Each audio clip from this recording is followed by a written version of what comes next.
Bev Greenlaw, CCAA Hall of Fame. I can tell you that has one of the nicest rings that I can see and is only fitting in all the contributions you made. Bev, as far as your coaching accomplishments, they speak for themselves. You've won at every level of university competition, certainly at King's as well at Dow and Acadia. In other instances, you've won gold medals at Canada Games, which is almost unheard of in anyone's life. So congratulations to you in everything that you've done on the competition side. In terms of what you mean to us and what your accomplishments have been and what you've meant to other people's lives, we could never repay you for all of the things that you've done for young people, for coaches who were fortunate enough to have been at King's while you were athletic director, your accomplishments as athletic director, both at the ACAA level and the CCAA level. But the overarching thing about you is that you have impacted so many young people's lives and changed the trajectory of their lives and made them understand how important it was to be good people, to be very, very inclusive, and your life is a mantra of inclusivity, and we really, really appreciate everything that you've done. So welcome to the CCAA Hall of Fame. I really appreciate everything we've done, and I'm so happy that we're here celebrating it with so many of your supporters and so many people that care about you. Hello, one and all. My name's Tim Flynn. I'm a former athlete at the University of King's College, basketball player, and a former head coach, and was pleased to play basketball for Mr. Bev Greenlaw. I'm pleased to be here to present him to the Hall along with Mr. Don McLean. Hello, everyone. I can think of no greater honor than to be a part of the induction ceremony for Coach Bev Greenlaw to the CCAA Hall of Fame. I'm a former player, coach, and current member of the Board of Governors of the University of King's College, and it's just my most profound honor to be here with Tim today that we can speak to the accomplishments of Coach Greenlaw. Whenever you talk about your involvement in a community, university community, the community at large, the business community, whatever the case may be, it starts and ends with people. And Mr. Bev Greenlaw embodied that thought process in terms of involving and respecting people along the way and building people and their strengths. And we were blessed to be involved with him along the way. Bev's legacy in terms of the CCAA is indisputable. He is one of those rare individuals who has attained that title of coach, regardless of whether you played for him or whether you played against him or whether you're even affiliated with sports. He has attained that level of respect, which I think is being honored here today. And when you talk about builder, you talk about someone who creates something. And certainly it has been Bev's career to be a creator. You look at Bev first came to King's in 1979, and by 1980, he was instrumental in bringing King's, a small liberal arts degree-granting institution, into the CCAA, one of the first along with the Mount, and as well as holding executive positions at both the provincial and national CCAA level as a VP of administration, not to mention his numerous coaching exploits over the years, which can only be described as being legendary. Several Coach of the Year, provincial accolades, as well as a CCAA National Coach of the Year in 1986-87 by taking a then undefeated provincially championship team to the national finals. Unfortunately, playing against the number one team and losing a very close game in the first game of the championships. I say that only because I played on that team, and it still brings back some bad memories. But certainly, I think it's a testament to the legacy and the abilities and certainly the leadership qualities of Coach Greenlaw. We sit here as players. I'm 60 years old. I'm retired. I've been a principal, vice principal, guidance counselor, and I still work at King's and to us, Bev is our coach, our mentor, our example, our great example of how to carry ourselves. And tremendous honor to present him to you. Congratulations, Bev. Yes, and I'll just conclude that I came to Kings in 1987, 86, 87 as a direct result of Coach Greenlaw. But I first met him before that as a young teen growing up in the inner city of Halifax, and through what I would call the famed or fabled community-wide basketball program where Coach Greenlaw was our coach. And what I can say is that Bev was a conduit to the bigger world. Bev made you believe you belonged. And when you talk about building, there's no greater build than that of people and relationships. And it is without a doubt that I sit here today, and because of the efforts of Coach Greenlaw. And I would certainly say that his basketball prowess, abilities, and skills are only surpassed by the passion by which he put into his people, which was evident both at our level, at the university level, and the national level. Yeah. And there was without a doubt that I would say that Bev lived his life and his career as a master class in diversity and inclusion before those terms became even something that we spoke about today. So I'd just like to say to Coach Greenlaw, congratulations.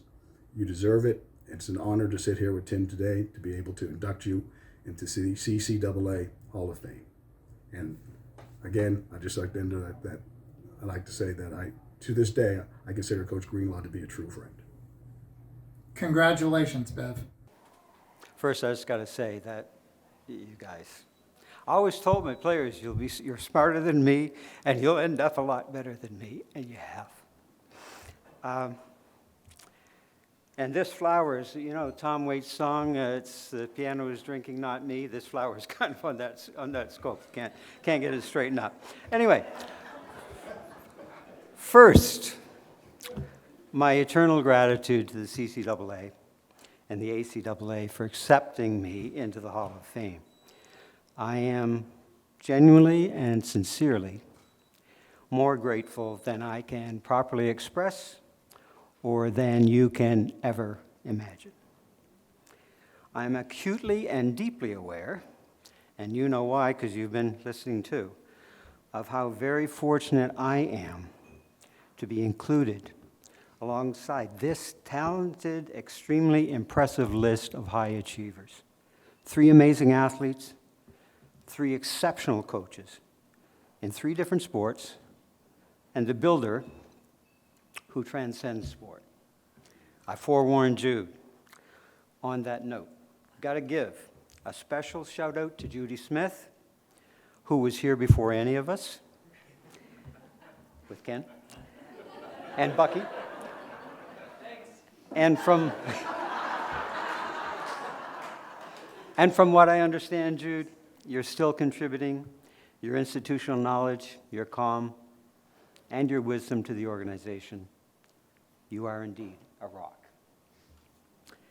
Next, a huge thank you to the good people at King's. A wise and thoughtful friend of mine, Lee Thomas, called me from New Jersey to remind me that awards of this magnitude only happen if someone else takes the initiative to organize, put it forward, and defend it. So a special thanks to Neil Hooper, Donnie McLean, and Tim Flynn, not only for coming up with the idea, but also for taking the time and energy to convince me there actually might be a chance it had a hope. And that took probably more time than putting the thing together. And Trish, I have absolutely no doubt that you played a key role in getting the nomination out the door. And I know that you've worked alongside Neil to bring so many members of my varied blood, basketball, Kings, and community families here tonight to help celebrate. That's a big part of this side of the room, okay? Penultimately for Kings, a shout out to Calvin Headley, who was at all of our sides every step of the way. and who is gone from us far too soon.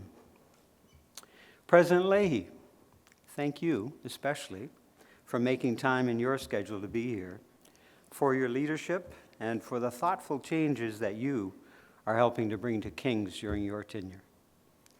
King's has been a special place for each member of our Hamilton Greenlaw crew. And those of you who know Sylvia and Shawnee know that I am the least impressive member of that particular group of souls. And that's not a joke. That's deep truth. Speaking of family and families, I'm really thankful and especially pleased to have one of my sisters here tonight, Jane, some lifelong non-basketball friends, you know who you are, and so many members of our King's Community Y, BMBA, and Valley basketball families. Without the Community Y, I would not have ended up at King's, and most certainly would not be here tonight. Frankly, the Community Y is why I got into coaching in the first place. But it was so much more than that in my life. Believe it or not, I did play fairly decently, actually. Had a little bit of talent. I was a point guard. And I learned very early that any successes I might have were totally dependent upon and flowed through the meshing of the talents of others.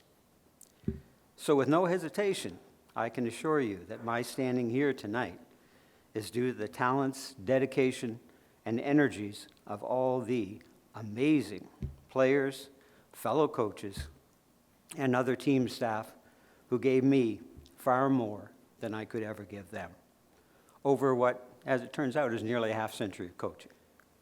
I don't keep track very well of time. Anybody knows. The only place I can keep time is inside the lines, okay? Gary Farmer somehow found out I had played on or been on a couple of provincial teams in a couple of different provinces and brought me to the Community Y. Mark Parker has a story he tells, which we don't have time for me to add right here, about my initial appearance on the scene and the suspicions thereof. But then Lou Gannon, Terry Simons, Gary Farmer again, Lee, Gil Day and Stevie D, who are here tonight, and others, along with the exceptional young people who came through the Community Y doors pretty much every day, became instrumental in making some great stuff happen for well over a decade, and that continued on long after I left. Lou and Terry Simons in particular played a big part, remember this was the 70s, in our realizing that we needed to start building competitive girls teams at the Y. We were kind of benighted there early on. It was mainly male.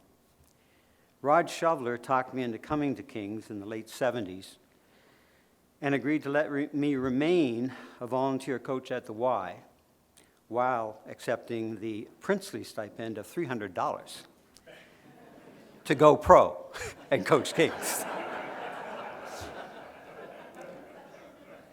And no, I never did get a raise. But I did keep coaching both places for over half a decade.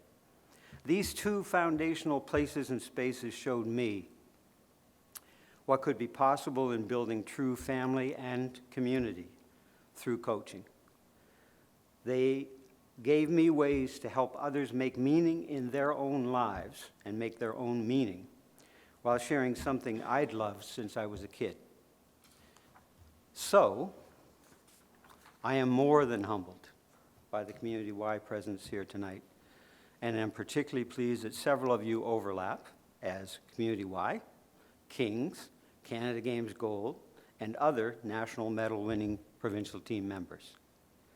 I've been incredibly lucky in the decades since, and maybe also the victim of a kind of a short attention span, to have coached and now mentor coached in an unusually wide array of places and situations. Those of you who are here tonight, it is you who I must thank for enriching my life in ways that would never otherwise have happened.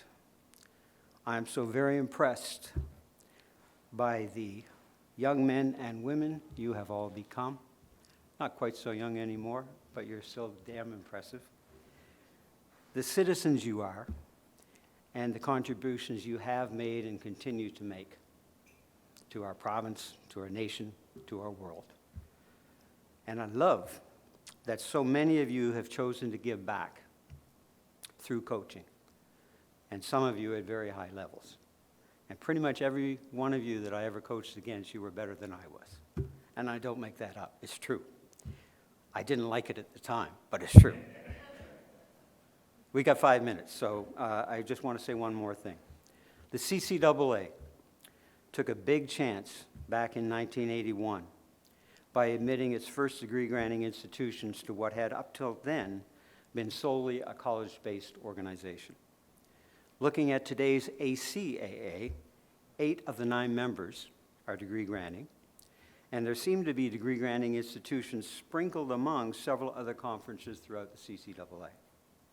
And you are a great and vital organization for sport, educational and social development nationwide.